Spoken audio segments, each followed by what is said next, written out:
오늘 찬양대 찬양처럼 예수로 충만한 우리 모두가 되기를 간절히 축복합니다. 아멘. 우리 옆에 분들과 한번 인사해 보겠습니다. 예수로 충만합시다. 한번 인사해 보세요.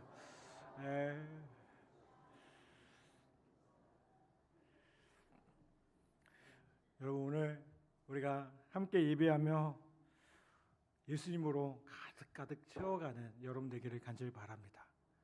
아멘. 오늘 우리가 예배하는 이유가 무엇일까요? 주님을 만나기 위해서. 오늘 이 시간 이 예배 가운데 살아계시고 함께 하시는 그 주님을 만나기 위해서 우리가 모여서 예배하고 있는 줄 믿습니다. 아멘.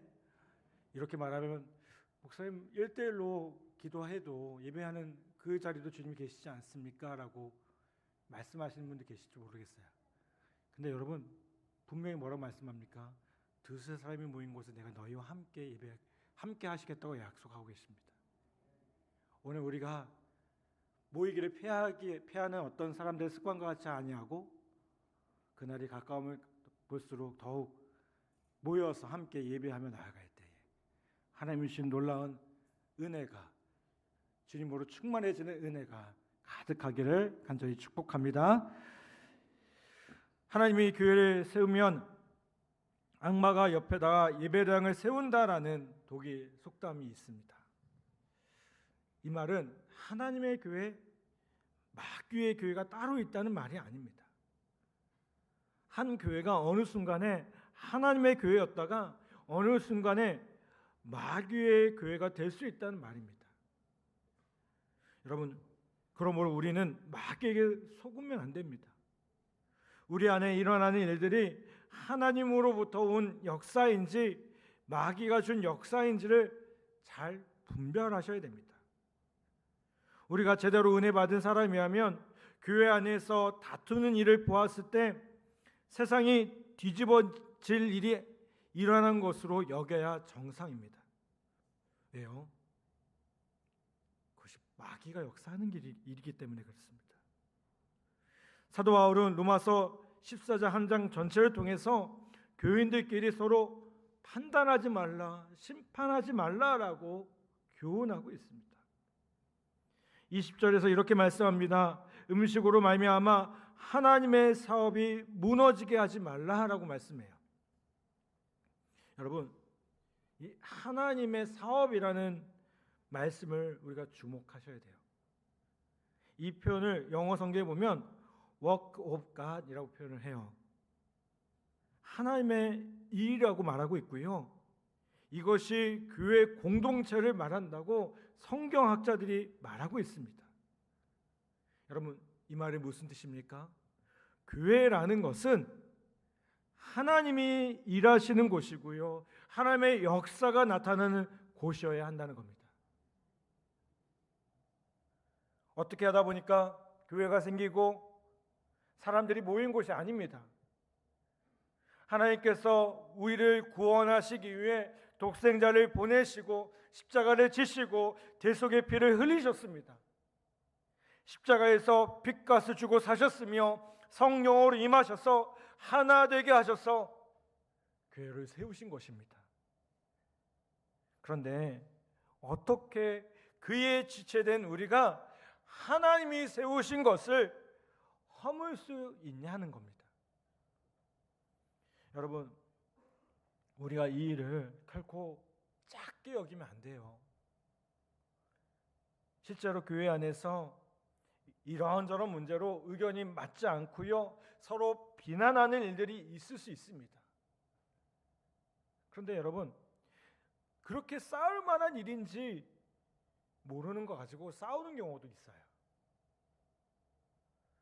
미국의 한 한인교회에서 싸움이 났는데요. 그 사건의 발단이 뭐였냐면 파송 선교사, 그 교회에서 파송한 선교사님이 보신탕을 먹었다는 거예요. 보신탕 먹은 것 때문에 싸웠답니다. 그래서 이 선교사님을 계속 후원할 것인가 말 것인가를 놓고 싸우다가 안타깝게도 그 교회가 갈라졌대요. 싫어합니다. 여러분, 로마 교회가 겪는 교회 안의 다툼도요, 이방 신전에 바쳐졌던 고기를 먹어도 되느냐, 먹지 말아야 되느냐라는 문제였습니다. 여러분 한번 생각해 볼게요. 이게 지금 우리에게 문제가 될까요? 우리 입장에서 보면요, 이거 문제 안 돼요. 싸울 일도 아닌 거예요. 그런 일을 가지고 싸우고 있는 겁니다. 어떤 면에서는 논쟁거리가 될 수 있겠죠. 그런데 여러분 단편적으로 보면 이게 정말 싸울 일인가? 그런 일은 아니라는 거예요. 여러분, 그래서 우리가 교회 안에서 서로 다투고 얼굴 붉힐 일이 있으면 꼭 기억하셔야 됩니다. 뭘 기억하셔야 될까요? 그 문제가 하나님께서 십자가와 성령으로 이루신 교회를 분열시킬 만큼 중요한 문제인가? 십자가만큼 중요한 문제인가라는 걸 꼭 기억하셔야 된다는 거예요. 여러분, 코로나19 동안에 교회가 여러 가지로 어려움을 경험을 했습니다. 돌이켜보니까요, 당장 예배에 참석하는 문제로 가지고 어려움도 있었어요. 그리고 코로나 기간 동안 교회를 어떻게 해야 되냐, 이 교회들을 어떻게 세워가야 되느냐, 그런 고민들이 참 많았어요. 그러면서 여러 가지 의견들이 나왔습니다. 그런데 여러분, 지금 돌이켜보니까 어때요? 사실은 큰 문제가 아니었어요, 어떻게 보면. 그리고 우리 교회가 지혜롭게 그 일들을 감당했고요, 함께 모여서 조금 인내하고 참아주고 견뎌줌으로 지금의 우리가 함께 모여서 예배하는 은혜와 기쁨을 누릴 수 있게 되었다는 겁니다. 여러분, 다시 한번 교회 안에 또 성도들 안에 어떤 문제와 갈등이 있을 때 이게 정말 그럴 만한 가치가 있는 것인지를 우리 스스로가 한번 자문해 보시기를 한번 부탁을 드립니다. 여러분, 그 어떤 것보다 십자가보다 귀한 거 없습니다. 아멘? 하나님의 은혜보다 귀한 거 없고요, 그것이 아닌 이상 교회 안에서 다툴 일도 없어요. 21절에 보면 이렇게 말씀합니다. 고기도 먹지 아니하고 포도주도 마시지 아니하고 무엇이든지 내 형제로 거리끼게 하는 일을 아니함이 아름다우니라 라고 말씀합니다. 여러분, 우리는 지금 고기 문제를 가지고 싸우지 않아요, 그렇죠? 다투지 않습니다. 그런데 술 마시는 문제에서는 여전히 예민해요. 예수를 믿는다고 하면서 술을 마시는 사람들을 볼 때 마음이 불편해집니다. 심지어 무슨 생각까지 합니까? 저 사람 정말 구원받은 사람 맞아? 라는 생각을 해요. 또 특히나 초신자가 아니라 중직자들이 그런 모습을 보면 그를 정죄하는 마음을 갖기도 합니다. 여러분, 그런데 하나님께서 사람이 되시고 예수님께서 십자가에 달려 죽으심으로 구원하신 그 영혼을 술 마신 것 때문에 정죄하고 그의 구원을 부인할 만큼 심각한 문제인가라는 것은 생각해 볼 필요 있어요. 이 말은 술 마셔도 된다는 얘기는 아니에요. 오해하시면 안 돼요. 한국 교회 대부분 음주를 금기시합니다. 근데 세계 교회들을 보면 자연스럽게 술 마시는 교인도 있고요, 실제로 이 문제에 대해서 그렇게 심각하진 않아요. 여러분, 저는 잘 들으셔야 됩니다. 이거 이상한 자꾸 딴 얘기 하시면 안 되니까. 음주라는 게 구원과는 상관없는 문제라고 생각해요. 그렇죠? 우리가 술 마셨다고 해서 지옥 갑니까? 막말로 그건 아니잖아요, 그렇죠? 그런데 자유롭게 술을 마시라는 의미도 아닙니다. 그리고 강제로 권하는 문제, 본인의 신앙을 지키는 것을 막는 행위는 오히려 더 큰 문제라고 생각이 들어요. 내가 원하지도 않는데 내가 마시니까 너도 마셔야 돼? 이거 문제가 있는 거예요. 본인의 신앙을 지키겠다는데 다니엘처럼 내가 하나님과 약속한 것들이 있어서 그것을 지키겠다고 하는데 그런 게 어디 있어? 나도 교회 다녀. 그러면서 이게 자꾸 강권하는 건요, 이거 문제라는 겁니다. 하나님께서 술 마시는 것을 기뻐하시지 않는다는 사람에게 억지로 술을 권하는 것은요, 그로 인해서 무서운 죄를 짓게 만드는 것이라는 겁니다.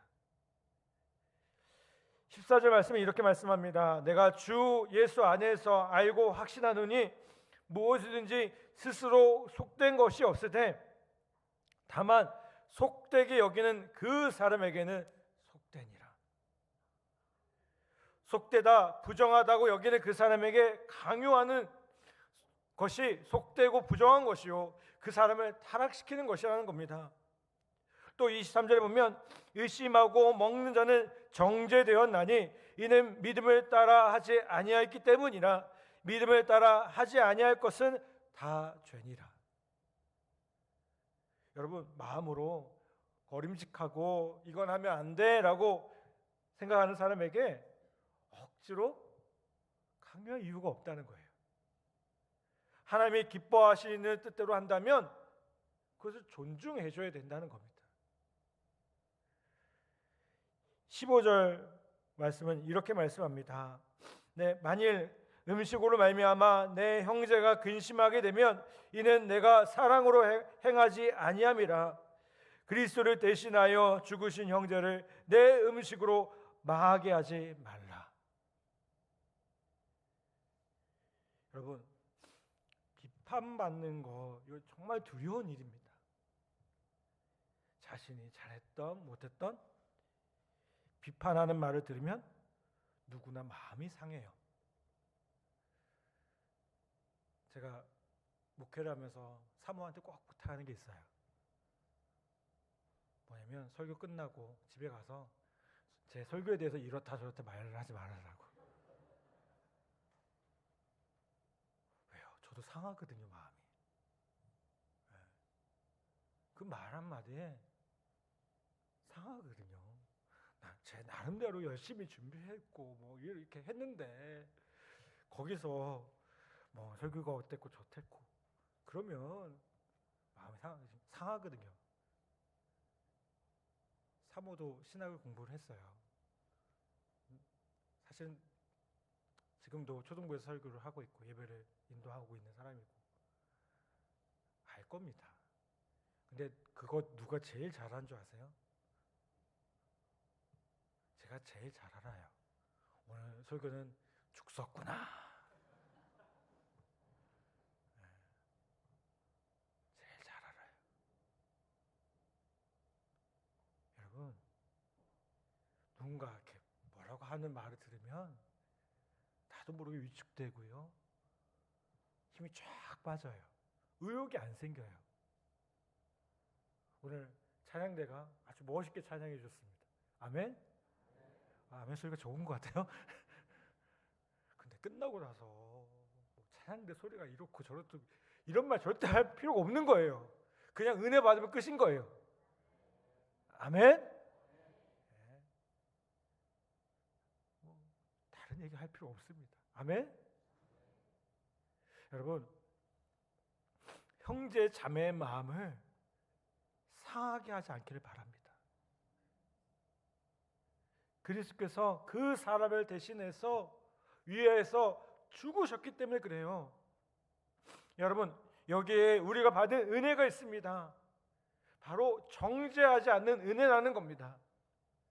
여러분, 우리가 주님 앞에 섰을 때 빛 가운데 모든 것이 환하게 드러나게 되는데요, 여러분 어떨 것 같습니까? 감춰졌던 허물이 드러나고 자신이 미처 깨닫지도 못했던 죄가 드러나는 순간 떳떳해질까요? 부끄러울 거예요. 고개를 못 들 거예요. 그래서 심판이 무서운 겁니다. 여러분, 그런데 우리는 그런 두려움에서 구원받은 사람들입니다. 왜요? 우리의 옛사람이 예수님과 함께 십자가에서 죽었기 때문입니다. 우리는 죄를 숨기고 사는 자가 아닙니다. 죄인인 나는 죽었습니다. 그 증거로 내 안에 누가 계세요? 성령께서 계세요. 그래서 내가 뭐예요? 성전인 거예요. 성전. 하나님께서 계시는 곳이니까. 아멘? 여러분, 이게 정죄받지 않는 은혜를 보게 됩니다. 여러분, 얼마나 놀랍고 감격스러운 일입니까? 이런 은혜를 내가 받았는데, 여러분, 그런데 이 은혜를 나만 받았을까요? 우리 모두가 받은 거예요. 어떻게 남을 판단합니까? 어떻게 다른 사람들을 정죄하겠습니까? 하나님께서 나만 심판해서 면제해 주신 것이 아닙니다. 나만 판단받는 데서 구원해 주신 것이 아닙니다. 어쩌면 내가 지적하고 내가 비판하고자 하는 그 사람도 하나님 그렇게 해주신 거예요. 여러분, 그리스도인이 된 가장 분명하고 놀라운 특징이 뭔지 아세요? 용서하고 용납하는 겁니다. 뭐라고요?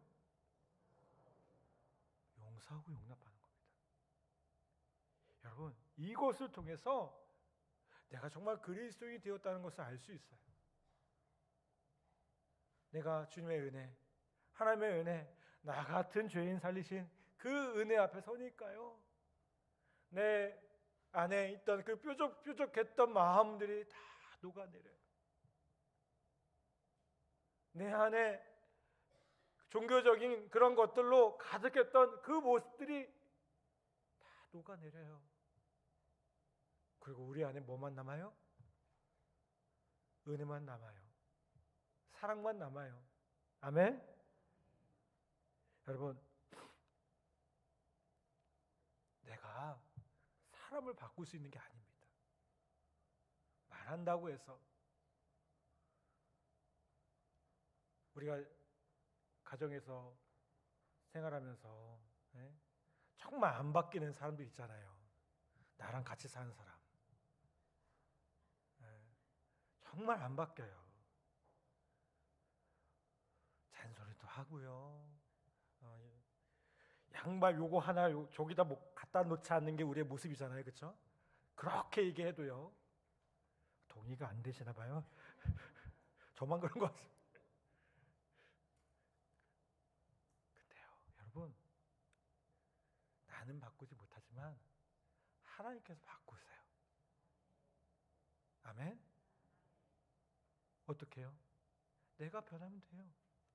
내가 하나님의 은혜로 변하면 돼요. 내가 십자가에서 죽고 예수로 다시 살아가고 있음을 진정으로 고백하면서 그 능력으로 살아갈 때에 그것을 보면서요, 와, 정말 주님 살아계시는구나.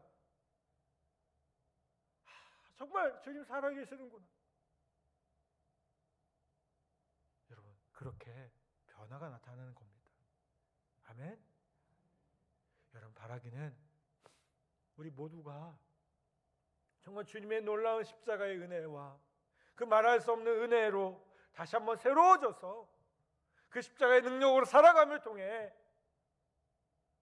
먼저 내가 변하고, 그리고 내가 만난 사람들을 주님의 사랑으로 다시 한번 세워나가는 귀한 은혜가 있기를 간절히 바랍니다. 그렇다면 우리가 어떻게 교회를 세워나가야 하겠습니까? 바로 사랑하고 섬기는 것입니다. 그것만이 유일한 방법입니다. 여러분, 하나님이 우리를 어떻게 구원하셨습니까? 십자가의 사랑, 그리고 죽기까지 섬겨주신 그 섬김의 모습, 가장 낮은 모습으로 오셔서 자신도 아낌없이 내어주신 그 섬김의 모습 아니겠습니까? 여러분, 생각해 보세요. 하나님께서 우리가 잘못할 때마다 매를 드셨다, 자꾸 징계하셨다, 예? 노아 때처럼 자꾸 막 심판하시고 그런다. 그러면 우리가 좀 변화될까요? 오히려 더 반항할걸요? 사춘기 자녀들이 왜 반항합니까? 예? 사춘기는 그냥 사춘기예요. 예. 그냥 인정해줘야 돼요. 예. 받아들여줘야 돼요. 조금 이제 심하게 그 사춘기를 아는 아이도 있죠. 요즘에 저희 집 4살짜리가 사춘기는 아닌데 말을 정말 안 듣더라고요. 예. 제가 너무 고민이 돼가지고 지금 제가 대학원을 다니고 있거든요. 사회복지를 공부하고 있는데 같이 공부하는 분 중에 어린이집 그 교사분이 계세요. 물어봤어요. 얘를 어떻게 되냐고. 도대체 이 통제가 안 되고 이 말을 안 듣고 고집이 센 이 딸내미를 어떻게 되겠냐고. 그랬더니 한마디 하더라고요. 그게 정상이라고. 정상적인 발달 과정을 겪고 있대요. 4살 때는 그렇게 한대요, 그냥. 네. 제가 그 얘기 듣는데요. 되게 창피하더라고요. 네. 여러분,